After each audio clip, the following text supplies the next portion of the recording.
Live from Los Angeles, it's Rabbi Sherman and Rabbi on the Sidelines. This morning, we are joined by an extremely special guest from Philadelphia, Pennsylvania, the CEO of the Philadelphia 76ers and the New Jersey Devils. But Rabbi on the Sidelines, the intersection of sports and faith, we'll learn this morning, truly a man of faith. Scott O'Neill joins us live from Philadelphia. Good morning, Scott. Thanks for joining us. Good morning. I'm so happy to be here with you. Appreciate the work you do. And boy, faith has played such an important part in my life. It plays such an important role in sports. And we have this, if there's one thing we learned during the pandemic, it's that we have purpose. We have a why. We bring people together. We connect. Not unlike you do in a congregation or a church. It's very similar. We get to escape. We get to feel and see and cheer and dance and high five perfect strangers and hug new friends and feel the joy and elation of winning and the despair and the disappointment of losing and all that connectedness of community that we've been missing for so long during the pandemic. So I feel blessed to be here. I appreciate you and the work you do. Well, it looks like you've answered all our questions, so we're going to wrap this up. Usually it takes about 45 minutes for somebody in sports to get to that faith topic. And the fact that you literally jumped into that, I think, was a really important point, right? Head of Madison Square Garden for many years, growing up in New York, now the CEO of the Philadelphia 76ers and, trusting the process and the New Jersey Devils. But on a day-to-day basis, take us into the faith aspect within the actual sports environment, both in the office and I would say in the locker rooms as well. What does that look like that we don't see? Well, I can tell you about my personal practice. Is I wake up in the morning, I read scriptures, get on my knees and pray, and then get on a Peloton bike and sweat. So I think, my wife brings an incredible spirit into our home. And for us, we do daily scripture reading together. We have what we call a family home evening in our faith, where, once a week we talk about an issue in faith. And I think, when you bring that to work, it's oftentimes complicated. So I use the term soul when I'm talking to work. So I say, do something for your mind, something for your body, and something for your soul every day. Yes. And I oftentimes start by saying, hey, I read scriptures, I pray, I go to church, but I know that doesn't work for everyone, and that's okay. Mm-hmm. But I do believe that there is stillness we all need to find in our lives. And you can find that through meditation and yoga and going for a walk in the woods and being one with nature. And there are a whole bunch of ways you can find it. But for me, having the blessing of an eternal perspective has changed the way that I see the world. It changed the way I manage. It changed the way I parent. In terms of faith in the locker room and faith in the office, how many players have you seen walk off the court and say, praise to God, praise the Lord? I didn't understand that when I was young. I understand a lot more now. And I think that if you have the humility to give thanks and appreciation for the blessings you have in your life, and you have the humility to understand that the God-given talents you have are not all yours, and that we have this opportunity and obligation to share and pay it forward, that's when life starts. So you mentioned prayer in many different avenues right now. I was praying a lot the other night as an LA rabbi with that Clippers ending as the Phoenix Suns dunked over us, but the prayers were working last night as opposed to a couple nights ago. But you said that, right? An eternal perspective. So look, we're in this moment right now that the Sixers were just eliminated. And then what does that look like in the eternal perspective, knowing that was a deep disappointment, obviously for the fans, but also for you as an individual? But then how do you take that and say, there is a bigger picture here that we can work towards? Yeah, I got to tell you, I got this, I'll probably get choked up reading this, but my daughters left me notes in my office after the game. Wow. And I don't know if I'll be able to get through this, but I'm going to read one of them to you. It says, Dad, it'll hurt for a little bit, but you're a beast and a fighter. An incredible example of grit and drive, a force for good, the most incredible guy on this planet. Keep making your mark. The world will be better because you're in it. And then she added, be where your feet are. And I love you, Kira. And I just, excuse me for getting emotional. But sports, man, sports is special. You know, my older daughter, she works for the Utah Jazz, and she was telling me they were going to win the championship. And I was like, no, you're not. We are. She's like, no, Dad, I'm telling you. Like, I watched this team. Like, we're really good. You know, Donovan Mitchell, Rudy Gobert. Like, this is an elite team. They can score from so many different weapons. Just give me the whole reason why they're going to win the championship. Then they lost, and she called me. She just broke down in tears. They lost the day before we did.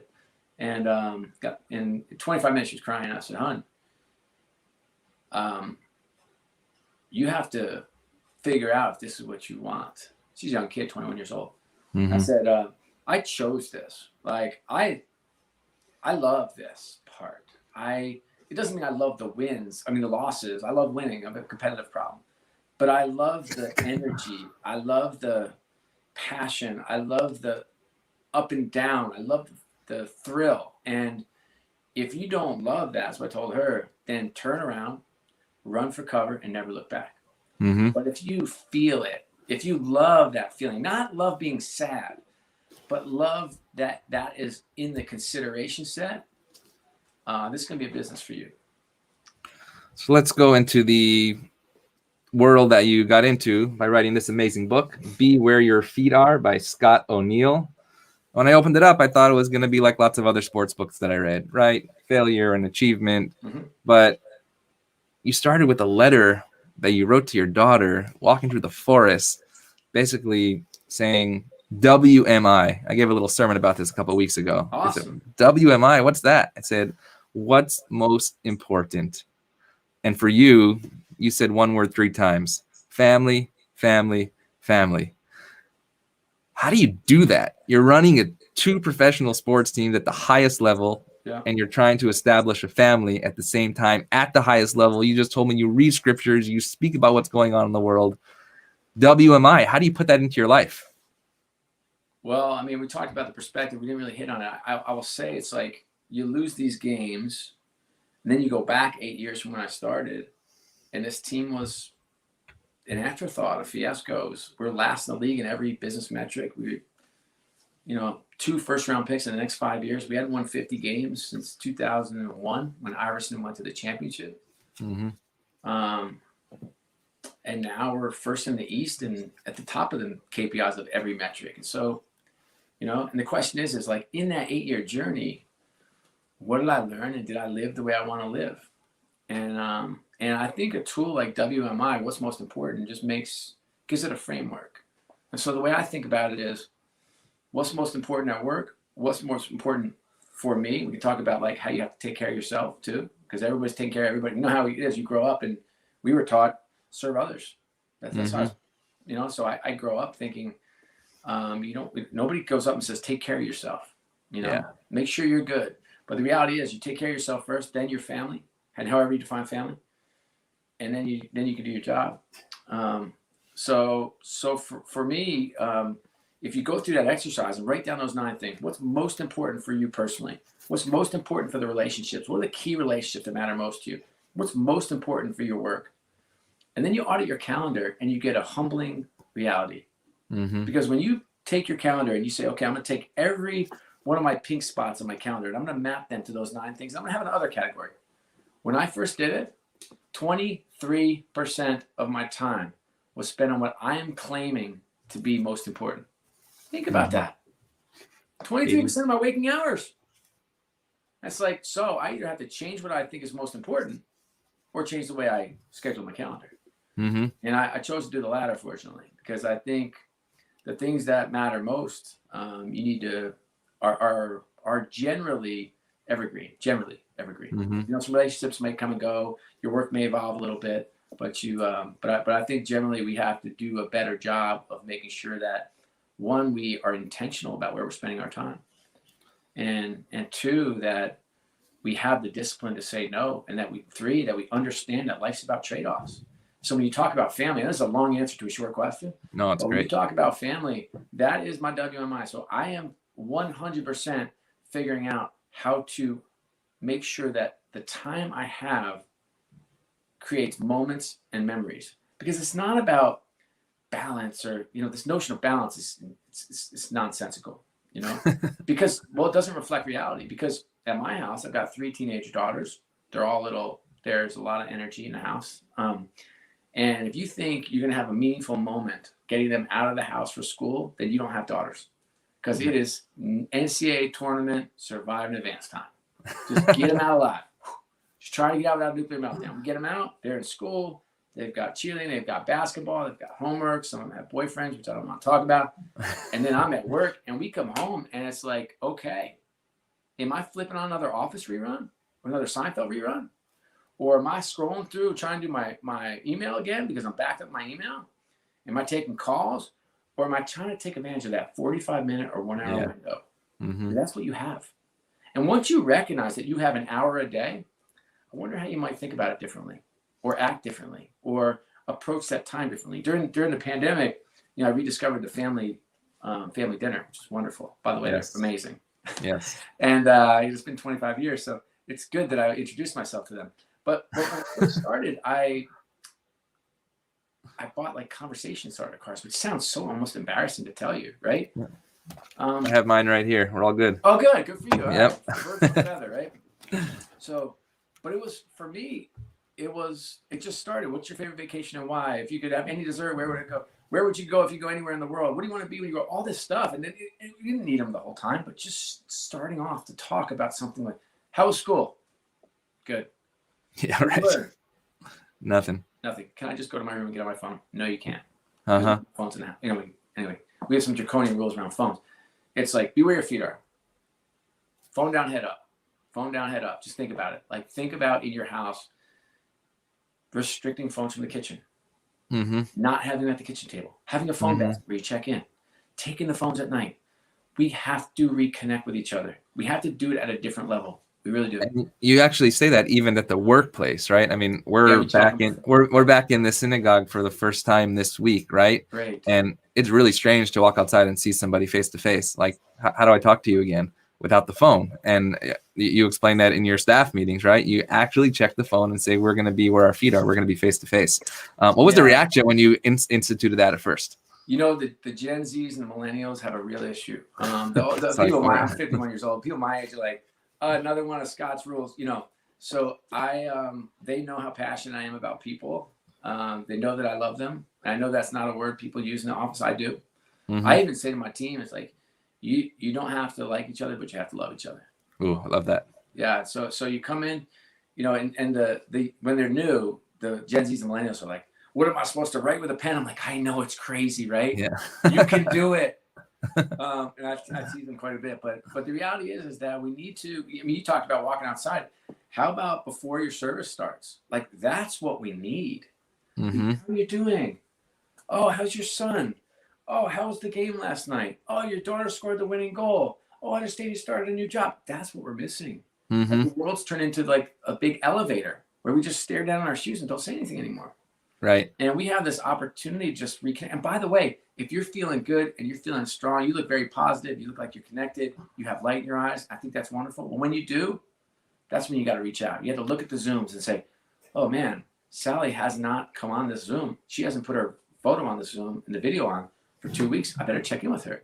Mm-hmm. Hey, Joan's voicemail box is full. I might want to step by her place. Hey, what? Someone just popped in my head. Why don't I send them a text? Like, we have to, when we're feeling good and we're feeling strong and we're feeling alive, we got to reach out, because, and you know what, when you're not feeling good, just raise your hand. Can I get some help over here? So you mentioned the word positive, and another acronym that you bring up in your book is API, which I absolutely love. I've been using that the last couple of weeks. Great. Assume positive intent, right? That often we go into like this. Yes. But no, it's like this. No, be palms up. Yeah. How are you able to change that culture within the 76ers organization of the API? And what did that look like during that turnaround? I would say, how I jump back from home to work and work to home, because I use the same language. I use the same language at church as I do at home, as I use at work.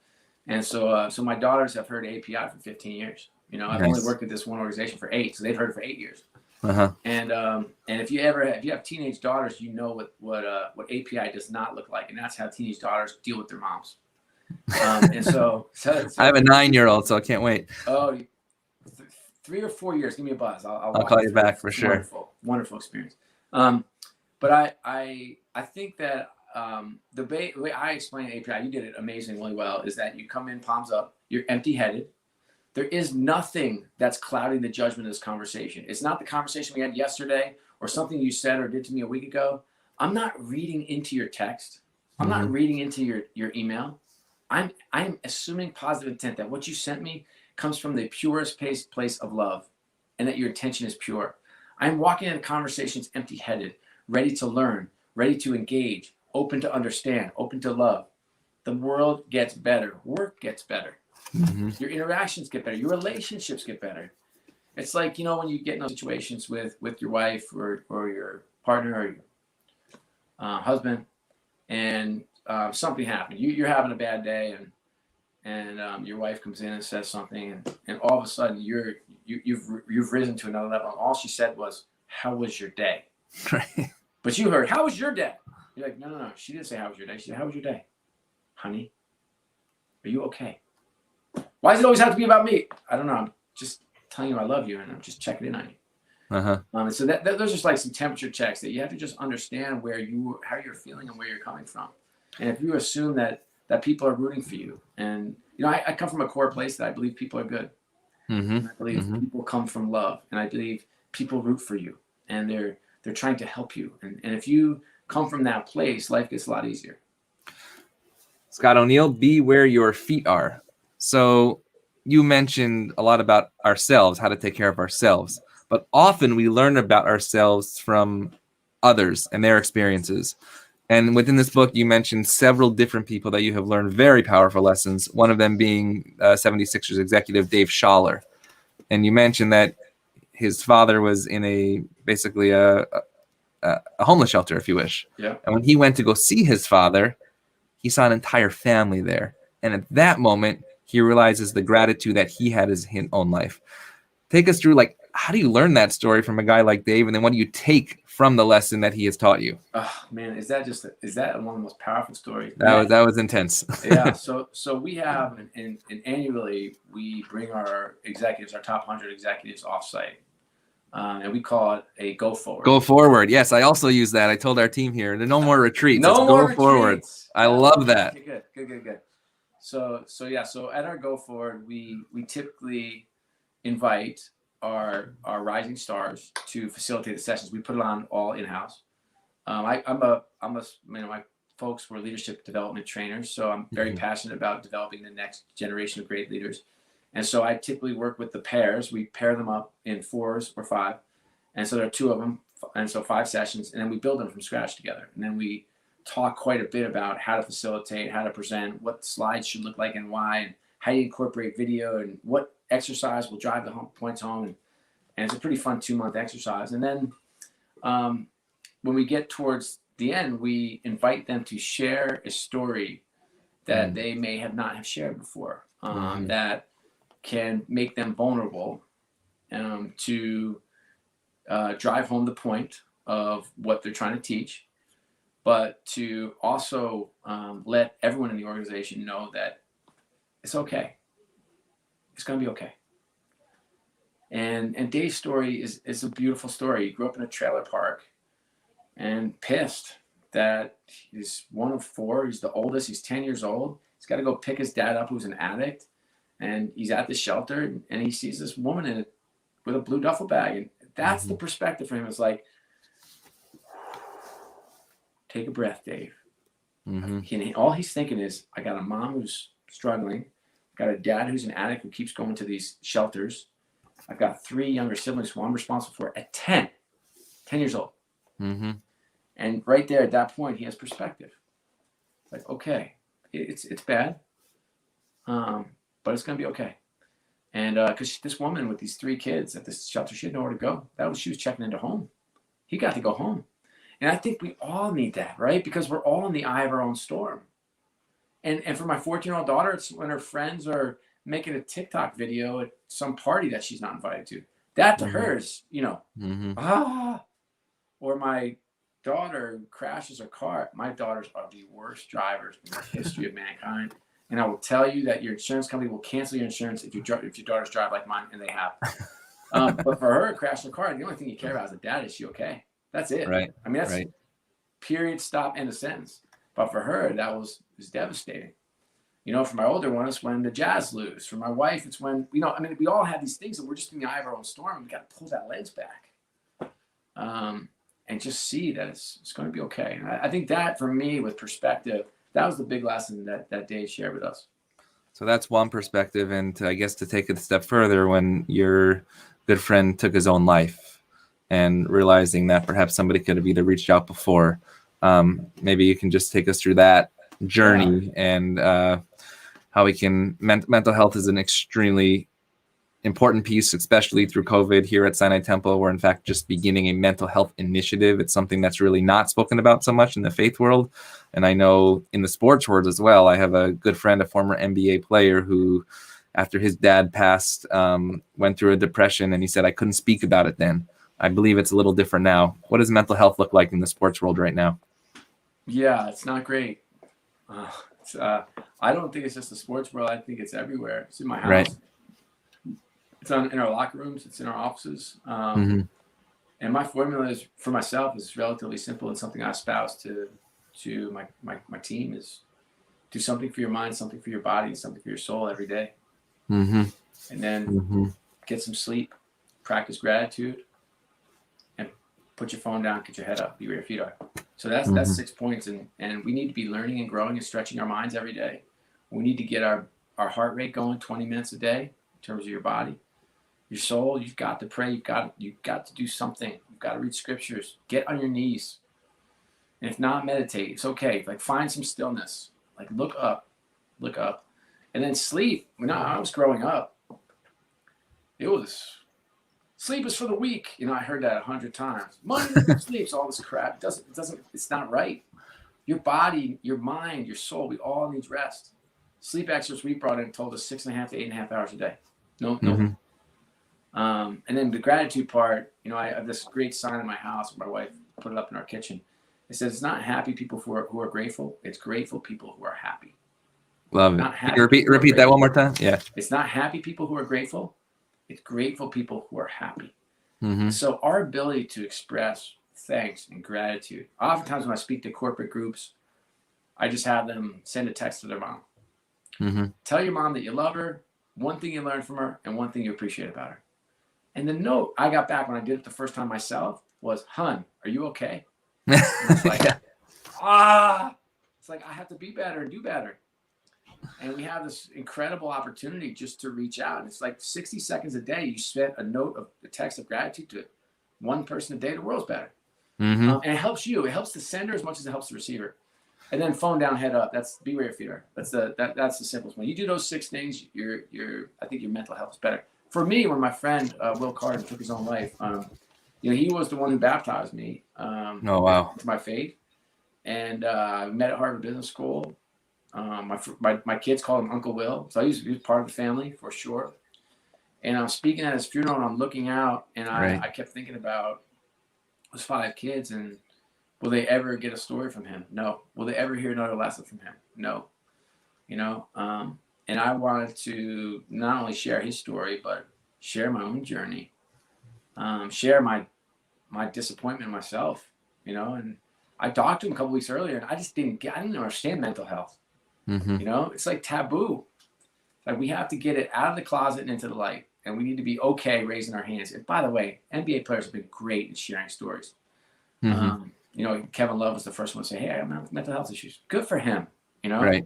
It allows the other younger players to see that and speak out and reach out. So it's okay to talk about, so you can get help. It's like my friend, I was like, "Hey, just be happy, serve others." I'm like, I look back at the stuff I told him. I'm like, what the heck? I actually had Coach Phil Martelli on a couple of months ago, and we were speaking about Delonte West and how he said, "I don't care what he's going through. He's my son." And he was also, I mean, Martelli was amazing and really was wonderful choking up and saying, when a coach becomes a real coach of a player, you really become a father to another child as well. And I absolutely have seen that. You also mentioned in the book something about the racial issues going on in this country, and you tell the story of Elton Brand, who also works with you, who's just an amazing basketball player, but also executive and person as well. And you realize from his comments of what perhaps he has gone through as a Black man in this country, something that you and I have never gone through.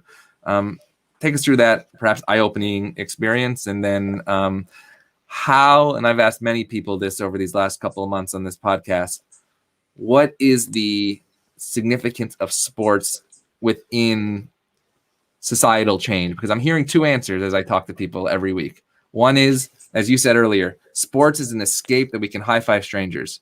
Don't talk about the problems of the world. And the other answer I hear is, this is the exact place that the problems of the world can be highlighted and in fact make a significant change. How would you see that within the sports world in general, and maybe some of the changes that you have seen or been part of?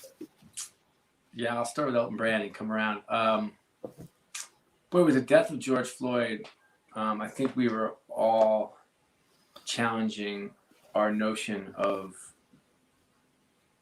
what is right, what should be, what could be, what is.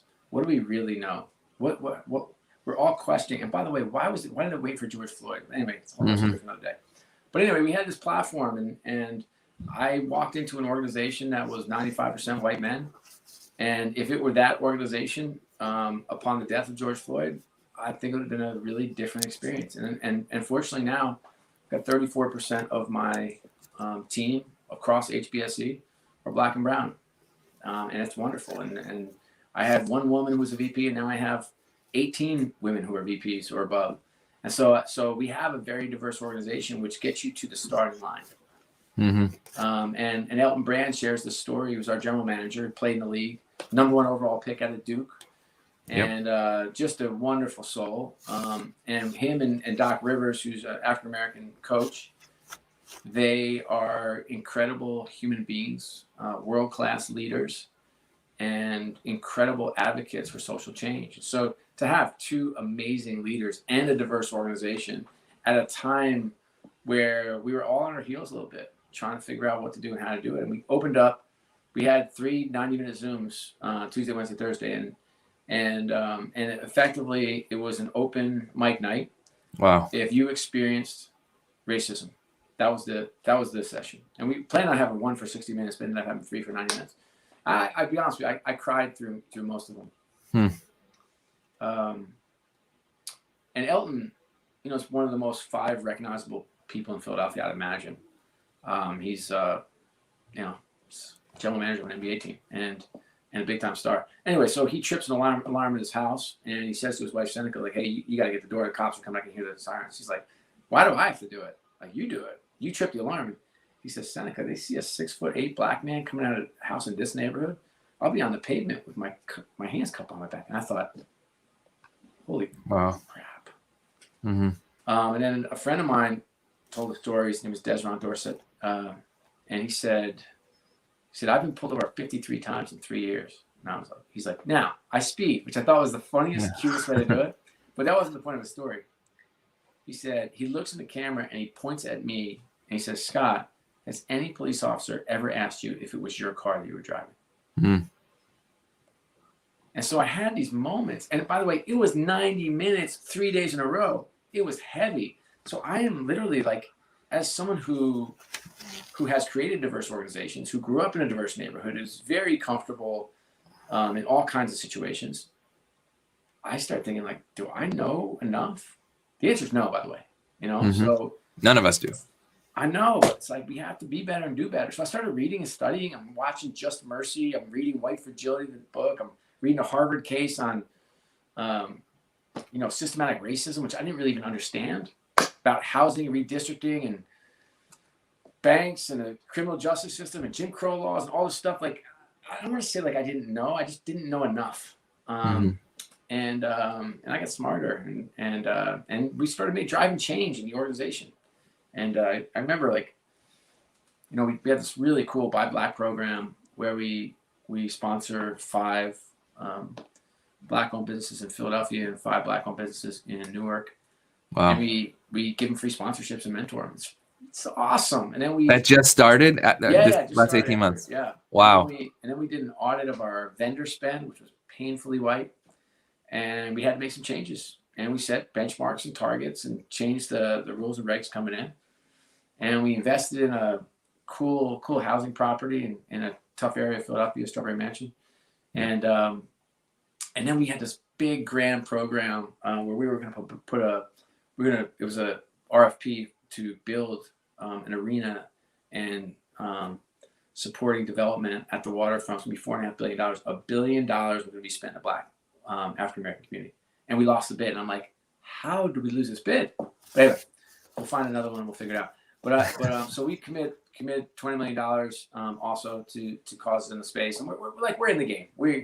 I work with wonderful people, Josh Harris and David Blitzer, and they have a full commitment to driving change in the world. And if nothing else, we're doing our part. And is it enough, by the way? No, it's not. Can we do more? Of course we can. Are we in the game? We are in the game. Well, actually, that's important that you say that. There's a rabbinic saying that says in Hebrew, "Lo alecha hamlacha ligmor," that you cannot desist from the work, basically, but you at least got to start it. Yeah, it's like really important. It's like you said, to be in the game, both physically and spiritually as well. I want to go back to New York for a second. Of course, you grew up there, but you reached the pinnacle of New York sports. I might have passed you in the hallways. I never missed a Big East tournament from 2000 to 2009, studying at Columbia and the Jewish Theological Seminary. Awesome. A Syracuse guy, so those were amazing years of Jerry McNamara, just lighting up the garden. Wow, he was fun. Yeah, there's only one time a year I would play hooky from rabbinical school. It was the Big East tournament. So thanks for opening up your doors to me. But I remember somebody said, "How long are you going to be here?" And you said, "Forever." And they literally laughed in your face. Yeah. Right. And you talked earlier in our podcast about the word eternal. And here you thought that job was going to be eternal, but it definitely was not. So what did you learn as you often say that you learn a lot from failure, and you say just as you go forward, you also fail forward. Right. What was that moment when you realized this wasn't eternal and that I'm going to take a break here and then move on to the next eternal perspective? Yeah, the biggest lesson I learned from Madison Square Garden and being fired. First of all, no one says they were fired ever. They're like, right, you're right. I left. I'm like, I didn't leave. I mean, I left for sure. That's true. I did leave after they asked me to leave. I always tell people when they tell me they left, I'm like, but did you get a severance? That means you were fired. But anyway, regardless. So I was fired. And my biggest takeaway was I was so focused on being right, and I have to focus more energy on being effective. Mm-hmm. And what's hard is, sometimes I was right, but it doesn't matter. There are so many different constituents, and so many different people, and so many different opportunities that we have this chance to step back and just look at what is happening and who's in our life and who's in the game and how we can be more effective. I think is much better spent energy. When I actually left, I got great advice. Peter Guber was the guy who gave me the advice. He's Mandalay Entertainment and the Warriors and Dodgers and LAFC and a bunch of other things. He's just brilliant sage. And he said, decompress. Mm-hmm. It's like, don't let your type A crazy take over. I was like, what do you mean? No, seriously, what do you mean? I knew what he meant. And he's like, you're going to want to try to prove everybody wrong. And that you're smarter, better, get a job in 2 weeks. And he's like, go away. Take Lisa away. Mm-hmm. Okay. So I took my wife to Cabo, which was awesome. And I don't need to be disrespectful because not everybody can go to Cabo. Right. I get the joke. When I was last out of work, I was out of work, out of luck, out of money. I didn't have any severance. I ran a company to the ground. I literally was getting foreclosure notices on my house. So I understand the other side of it. So I don't mean to make light of that. Mm-hmm. But at this particular time, I didn't have those issues. I didn't have any financial problems or challenges. And I took my kids out of school and went to London and Paris. We got literally hooky notices from the state of Connecticut. And I sent some funny notes back. My wife had to clean up when we got back. But I was like, yeah, she's at the Louvre right now. You think coloring? I mean, what's she going to do in kindergarten? You're seriously sending me a note for this? But my wife did not think that was funny, nor did the state of Connecticut. But anyway, I learned to decompress. I learned to read and study and think. And then it's amazing if you actually take time and write what you want to accomplish. I think, Andy Warhol said, I think he said 15 minutes of fame. I think the world has gone to 15 seconds of fame. Yeah, for sure. And it's like Insta famous, TikTok famous, all this stuff. And we just got to lengthen that lens. I mean, we have to start thinking, maybe you're not ready to have an eternal perspective, but maybe you think about what you want to accomplish in a year. A friend of mine, Henry Johnson, runs Northern Trust, said the other day, he said, I overestimate what I can do in a day, but I underestimate what I can accomplish in a year. Yeah. Like, that's me too. And, but I don't think a lot of us focus on that because we're on the treadmill, we're running so fast, and we're getting ready for whatever's next. And if we take some time to say, okay, here's what I want to accomplish in a year. Here's what I want to accomplish in 2 years or 3 years or 5 years, whatever your window is. And then build a plan and then carve out time and accomplish it. Mm-hmm. And I think that shouldn't be as unique as it is. That's true. But I loved my time at MSG. I mean, that is the world's most famous arena for a reason. Yes, absolutely. I mean, that is big and grand. And I mean, there's nothing like that place in the world. Yes. And it was fun time, real fun. Well, I've been to Wells Fargo Center a couple of years ago, and there was nothing like. Look, I've been in LA 12 years. I've been to Lakers and Clippers games. I know I'm talking to an LA audience and a Philly audience, as my family's there. But wow, there's nothing like a game in the Wells Fargo Center when those guys come running out of the locker room. Oh my our fans gosh, are as passionate as you'll find in the world, and they let you have it one way or the yes, other. Yes. So 2 more questions to conclude our time today. Be where your feet are. Scott O'Neill, CEO, 76ers and New Jersey Devils. The question is, where are your feet today? And where do you want your feet to be tomorrow? Where are my feet today? Literally in Bucks County, Pennsylvania. Uh-huh. Figuratively, they're right here with you. I spend a lot of time here. I was at lunch with my friends the other day, and I just said to them, they're all on their phones. I was like, guys, I haven't seen you in a year. Mm-hmm. A year. And so we should either do this or not. And it's okay if it's not, but life's too short, time's too precious. I mean, time is our most precious commodity. It really is. If there's one thing we learned in COVID, it's about time and the preciousness of time. Mm-hmm. And so I think if I want to be somewhere else, I'd sign off. And I hope you do the same. Can you imagine if you weren't, like this podcast, you're engaged, you're interested, right. You read the book, you have questions, you have preparation, you're with me. Can you imagine if you were in front of your congregation and you weren't with them? Yeah. How could you possibly lead? Mm-hmm. And maybe it's easier to be, you're in a pew and you're more passive and you can pick up your phone and play Candy Crush. I don't know, but they do that too. Else. Don't worry, they do that. They should go somewhere else. Like, it's like be where your feet are. Like engage. Like appreciate the moments you're in. Live in the moments you're in. There's so many distractions out there. Focus. One mundane question and then one more important question. And I know it's mundane to the spiritual aspect, but important to you. What do you see with the NBA Finals coming up in the next 2 weeks? And what did you learn from this season? Oh, boy. Yeah. Well, I know it sounds important, but also mundane in the topics that we're speaking about. For my East Coast teams, that's for sure. So I'm hoping Atlanta or Milwaukee wins the title. Interesting that you say that because coming off this loss to the Hawks, you switch to root for them.